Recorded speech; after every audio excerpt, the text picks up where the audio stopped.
Você sabia que alguns animais conseguem fazer fotossíntese? Alguns animais eles conseguem engolir algas nos seus tecidos e elas vão lhe fornecer a energia, o ATP que eles precisam.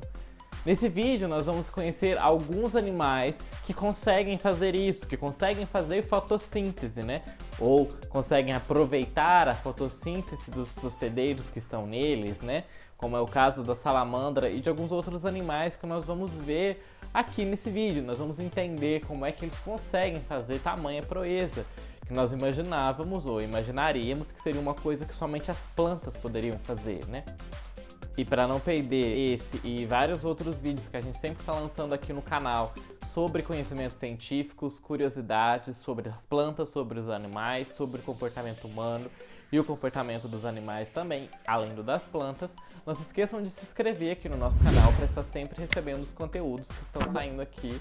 Eu sou o Jordan e esse é o canal Eterna Busca.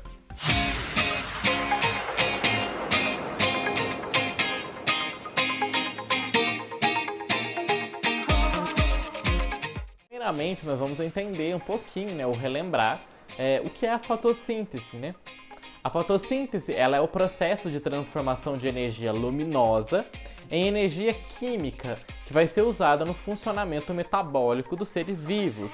Essa energia química, ela geralmente é armazenada nas moléculas chamadas de ATP, a adenosina trifosfato. Há muito se sabe que a fotossíntese ela ocorre nas plantas, nas algas e também em algumas bactérias que contêm clorofila, que serve para fornecer oxigênio e energia na forma de biomassa para suportar a vida heterotrófica. E se você ainda não assistiu o nosso vídeo explicando melhor sobre as redes micorrízicas, o que são plantas micoheterotróficas, e na qual a gente fala sobre as diferenças em seres heterotróficos e autotróficos, eu vou deixar linkado para vocês poderem assistir e entenderem melhor sobre esse termo. Alguns animais do filo molusco, como as amêijoas gigantes, nudibrânquios, ou poríferas, como as esponjas, quinidárias, no caso dos corais, das anêmonas, das hidras, também no caso das acelomorfa, que são as minhocas, do filo da cordata, que são as assídeas, e também no caso de algumas salamandras. Todos esses animais eles desenvolveram mecanismos para capturar os produtos fotossintéticos, ou seja, o ATP, o oxigênio, entre outros produtos que a fotossíntese vai gerar, a glucose. E as salamandras desenvolveram mecanismos para capturar os produtos fotossintéticos através da formação de associações simbióticas com algas unicelulares intactas ou então com as cianobactérias. A gente vai entender como é que isso ocorre nesse vídeo. Nesses casos que a gente citou aqui, o fotobionte, ou seja, a bactéria ou então a cianobactéria, ela vai atuar para o animal que está hospedando ela como uma fábrica fotossintética autônoma. E ela vai fornecer o carbono reduzido como uma fonte de energia para aquele animal que está hospedando ela. E elas, as algas, as cianobactérias, vão receber nutrientes em troca desse carbono que elas vão oferecer. Quando a gente pensa na aquisição dos simbiontes, desses seres que fazem essa parceria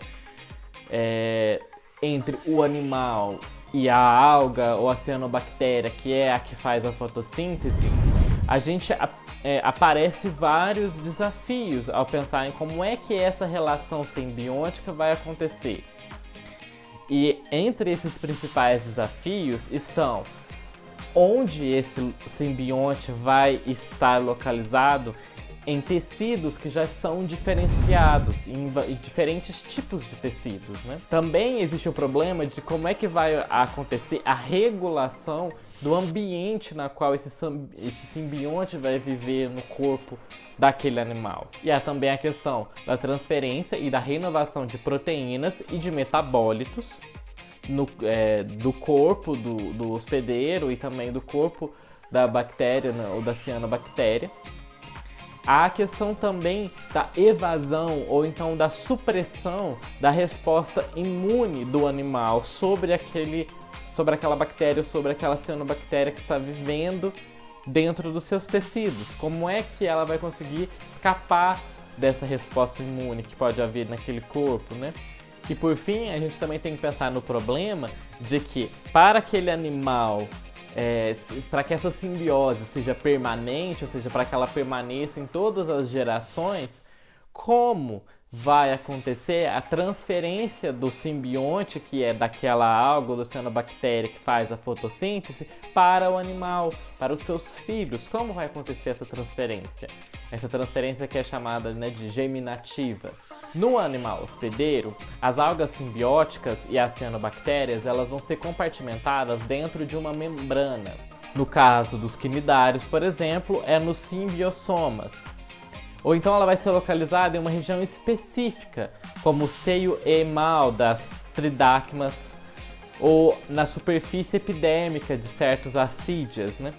Os simbiontes eles também são tipicamente restritos a regiões da cavidade do corpo que vai permitir a captura de luz mais eficiente. Vocês podem perceber nesse esquema que vai aparecer aqui na tela como que as algas elas estão nos tecidos dos animais, né? Vocês podem ver que tem a foto do animal e um esquema recortado de como seria dentro do tecido essa parte dessa bolinha verde que representa a cianobactéria. Frequentemente, as adaptações morfológicas do hospedeiro facilitam a captura de luz dos simbiontes, compensando a perda de mobilidade que é típica dos simbiontes, né, que é típica das algas, das cianobactérias. Numerosos estudos abordam a dinâmica da troca de metabólitos e de proteínas entre o hospedeiro e o simbionte, e a alga, né? Em muitos casos, ambos, né, os parceiros, desenvolveram adaptações para apoiar esse relacionamento. Ainda não se sabe se os simbiontes superam ou evitam essas respostas imunes inatas do hospedeiro, uma vez que todos os animais fotossintéticos estudados até o momento em maior profundidade, eles têm uma imunidade inata apenas, né? E não uma imunidade mais elaborada, mais complexa, né? Como a imunidade adquirida. E um interessante de um grupo de animal que é capaz de fazer isso, dessa simbiose com os organismos fotossintéticos, são as salamandras.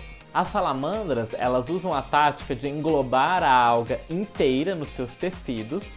Ela faz essa associação com algumas algas específicas, como a alga verde unicelular Oophila amblostomatis. E essa alga ela é conhecida há 125 anos por se associar às cápsulas de ovos de alguns táxons de anfíbios, particularmente os da salamandra da espécie Ambystoma maculatum. Que dá para vocês verem nessa imagem, né, com os ovos todos verdinhos assim, ó. Dá para ver o embrião lá dentro e a imagem, né, da cápsula do ovo toda recoberta por essas estruturas verdes clarinhas, que são as algas. Os benefícios para o embrião são diversos. Dentre eles, durante o dia, a fotossíntese das algas ela aumenta a pressão parcial de oxigênio nas cápsulas dos ovos, a remoção da amônia, né, excretada pelos embriões, a remoção do CO2 por fotossíntese, né, das algas, o que vai impedir a acidificação, né, do meio na qual o embrião está vivendo. Há também a transferência de fotossintatos das algas para os embriões. E há também uma produção de compostos antimicrobianos que vão auxiliar no melhor desenvolvimento do embrião da salamandra. Por outro lado, os benefícios que são, né, postulados, pensados para as algas são o fornecimento da amônia, que o embrião vai dar para a alga, e também do CO2, que vai ser oferecido para as algas, secretado pela respiração dos embriões. E também há a proteção contra a predação que ocorreria se elas ficassem dispersas na água da lagoa. O oxigênio, que vai ser derivado das algas, ele vai beneficiar os embriões, que de outra forma eles se desenvolveriam muito mais lentamente e com taxas muito mais altas de anormalidades. Quando os ovos eles são deixados no escuro, né, que com isso as algas não vão conseguir fazer fotossíntese, as taxas de sobrevivência dos embriões elas diminuem muito.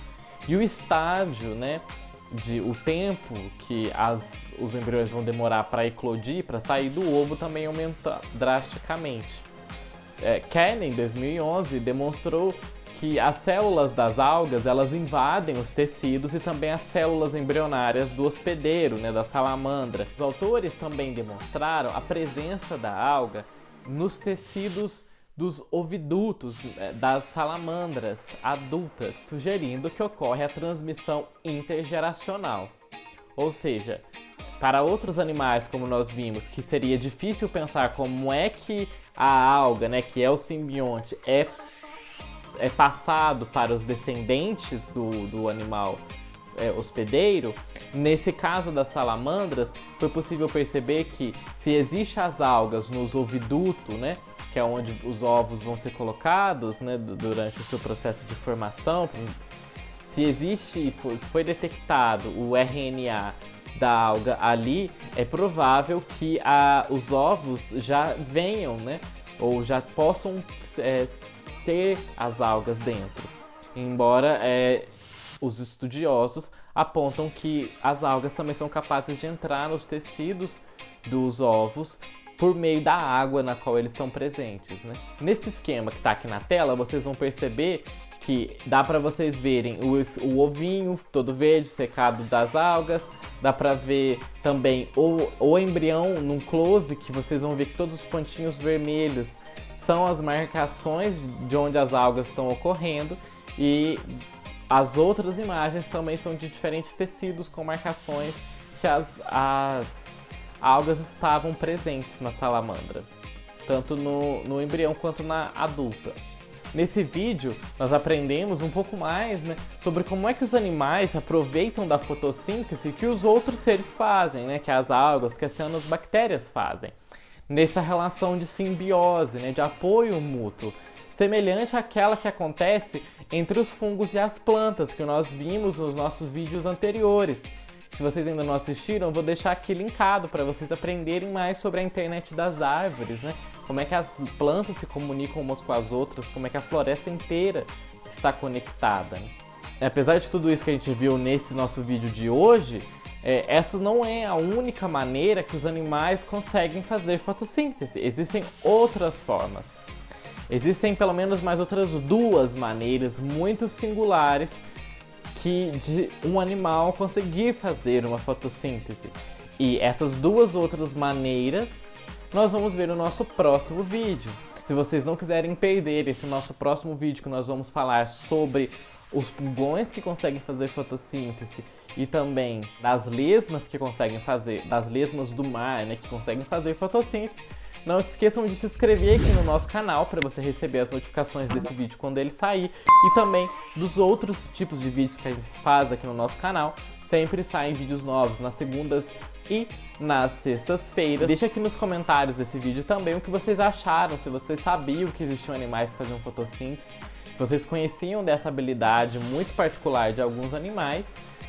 E também de outras dicas de vídeos que vocês gostariam que eu falasse aqui, ou alguma outra curiosidade, ou então alguma outra dúvida que vocês tenham, deixa aqui nos comentários, que a gente pode fazer um próximo vídeo, ou pensar em um tema de algum outro assunto futuramente.